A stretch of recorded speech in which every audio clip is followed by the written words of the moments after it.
I was appointed as Goodwill Ambassador for UN Women 6 months ago.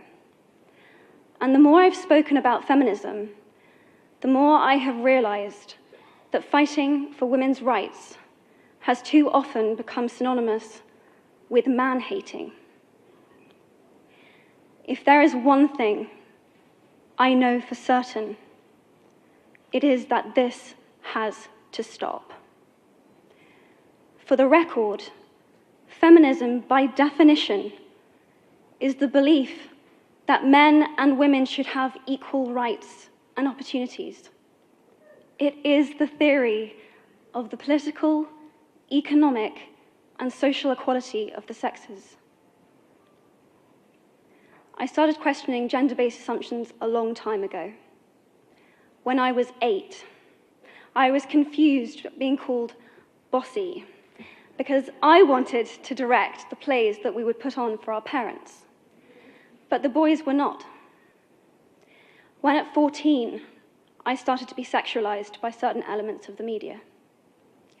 When at 15, my girlfriends started dropping out of their beloved sports teams because they didn't want to appear muscly.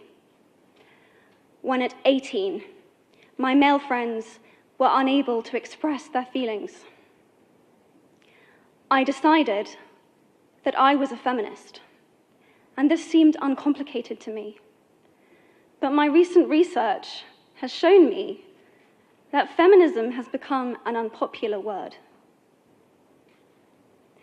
Women are choosing not to identify as feminist.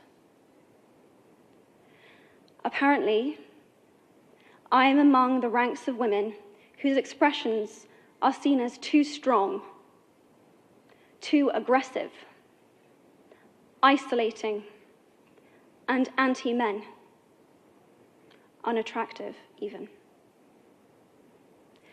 Why has the word become such an uncomfortable one? I am from Britain, and I think it is right that I am paid the same as my male counterparts. I think it is right that I should be able to make decisions about my own body. I think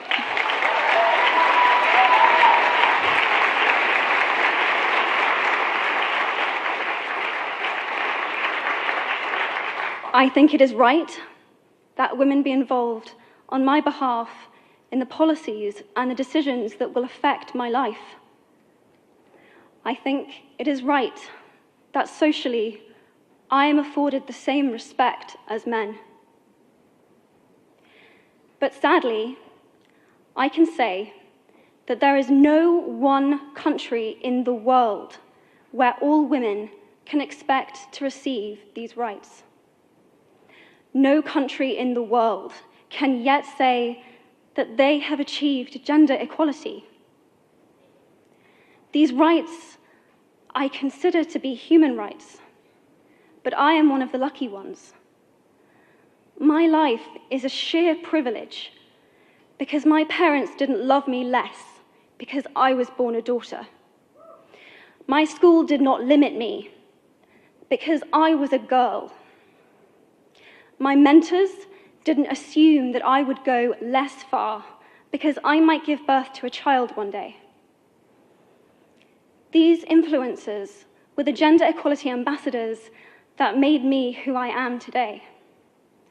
They may not know it, but they are the inadvertent feminists who are changing the world today. We need more of those. And if you still hate the word, it is not the word that is important. It's the idea and the ambition behind it. Because not all women have received the same rights that I have. In fact, statistically, very few have been. In 1997, Hillary Clinton made a famous speech in Beijing about women's rights. Sadly, many of the things that she wanted to change are still true today. But what stood out for me the most was that less than 30% of the audience were male. How can we affect change in the world when only half of it is invited or feel welcome to participate in the conversation? Men, I would like to take this opportunity to extend your formal invitation.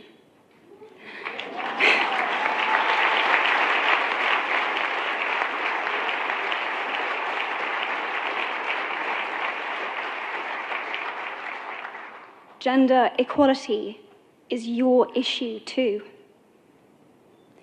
Because to date, I've seen my father's role as a parent being valued less by society, despite my needing his presence as a child as much as my mother's. I've seen young men suffering from mental illness, unable to ask for help, for fear it would make them less of a man, or less of a man. In fact, in the UK, suicide is the biggest killer of men between 20 to 49, eclipsing road accidents, cancer, and coronary heart disease. I've seen men made fragile and insecure by a distorted sense of what constitutes male success. Men don't have the benefits of equality either. We don't often talk about men being imprisoned by gender stereotypes, but I can see that they are, and that when they are free, things will change for women as a natural consequence. If men don't have to be aggressive in order to be accepted, women won't feel compelled to be submissive. If men don't have to control, women won't have to be controlled. Both men and women should feel free to be sensitive. Both men and women should feel free to be strong. It is time that we all perceive gender on a spectrum instead of two sets of opposing ideals.